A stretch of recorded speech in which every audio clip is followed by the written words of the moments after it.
CNN's Chris Cuomo called President Donald Trump's recent attack on former President Barack Obama nothing more than the fog of distraction, and demanded to know what happened to the U.S. soldiers who died 2 weeks ago in Niger.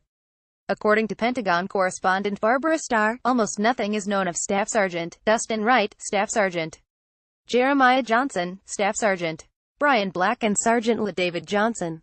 Wright's body was left on the battlefield for days before being retrieved without explanation. According to Starr, it's been 13 days and still no one knows what happened. I promise you, it will work, Cuomo continued in a second segment. Everybody will talk today about what he said about Obama and who was more sensitive, but it's all a distraction. Retired U.S. Army LT.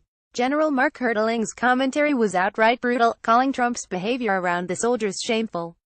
On several occasions, the president lied and then he attempted to blame the generals for telling him what he lied about, Hertling said. And then the most important thing is he was making excuses for not having made contact after 12 days. All three of those things are not a good look for a commander-in-chief. You asked me to be your military analyst. This is the simplest thing I've analyzed yet.